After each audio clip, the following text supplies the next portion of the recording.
Hiya! Hiya!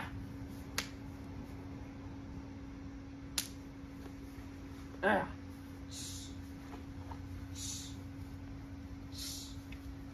Hiya! Hiya! Hiya!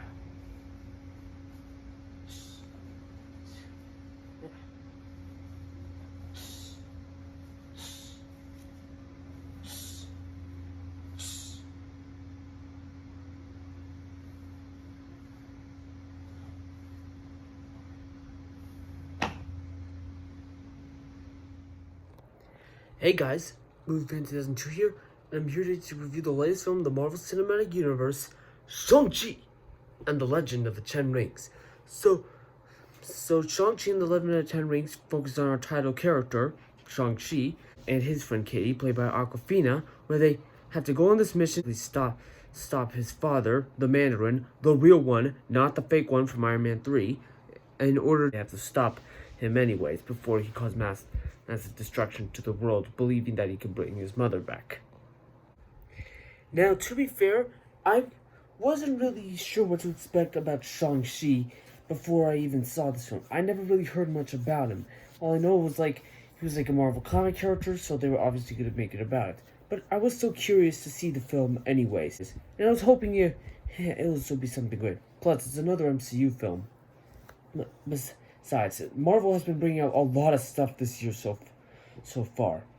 WandaVision, Falcon and the Winter Soldier, Loki, Black Widow, What If, and now this, soon to be followed by the Hawkeye series, the Eternals, and especially Spider-Man No Way Home. So, I went in hoping that this would be good, especially after seeing the reviews.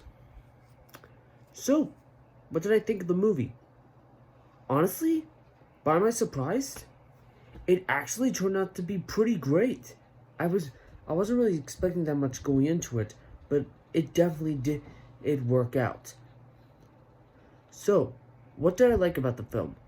First off, the action.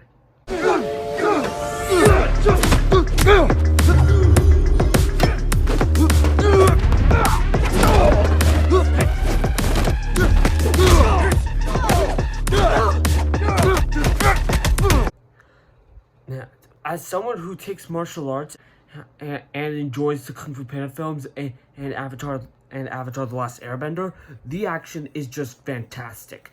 Not only from the bus scene I just showed you that clip from, but also the fights that fight in Moscow and the final battle were pretty good as well. They help expand the story and bring out some pretty cool Asian fight scenes into the MCU. Plus the way how Shang-Chi fights is pretty cool with all the martial arts action. I should know myself because, like I said, I take martial arts. That I'm also a black belt. The story, while mostly a bit of your sorta, film about this guy from a different dynasty who's been running away for so long but has to confront his past. And while we have seen it before, it is executed pretty well and gives us a really exciting time with some outcomes you wouldn't expect. Well, that depends on the person. There was some stuff I didn't expect when watching the movie.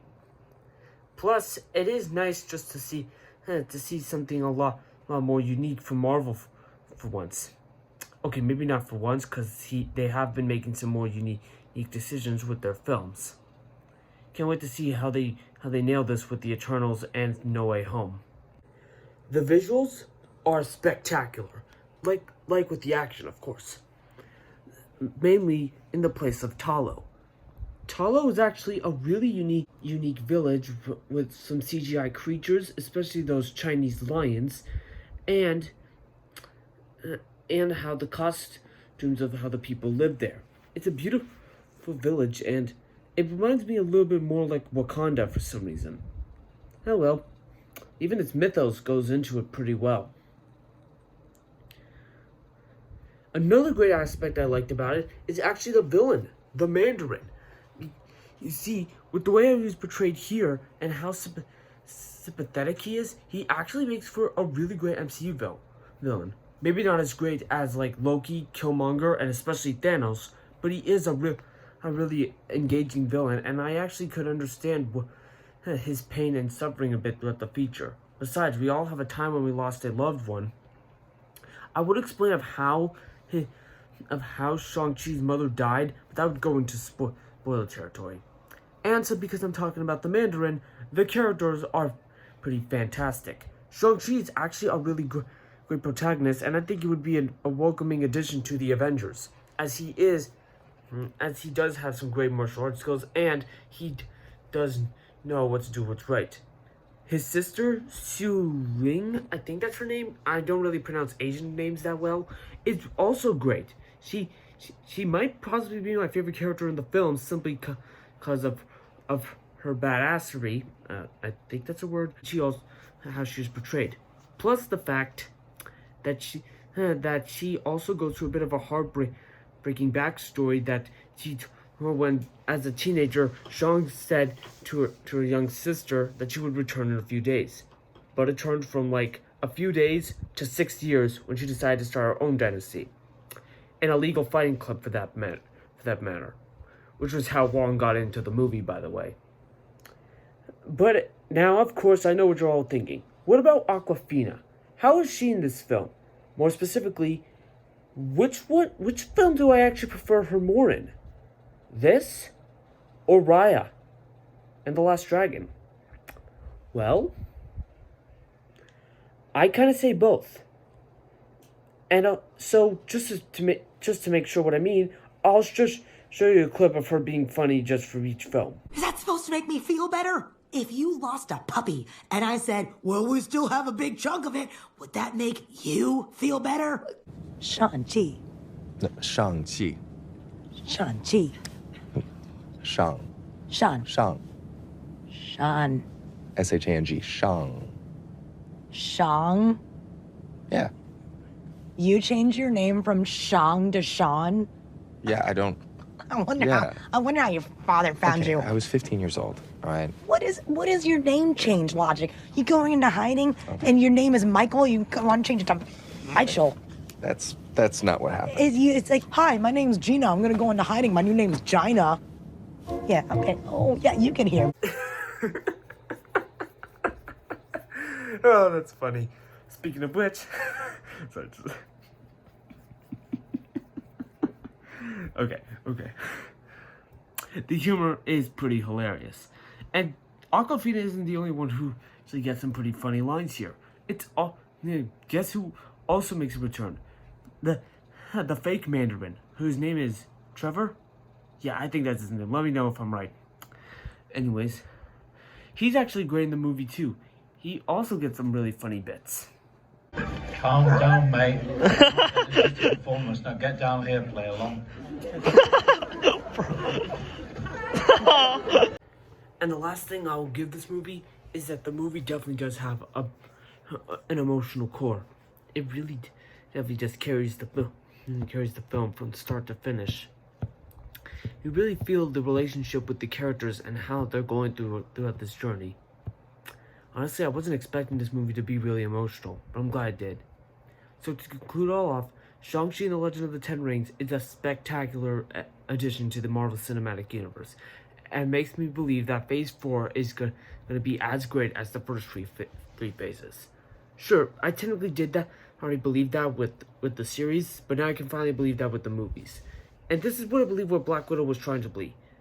Black Widow was great, but I feel like I was a little bit too kind in that initial review.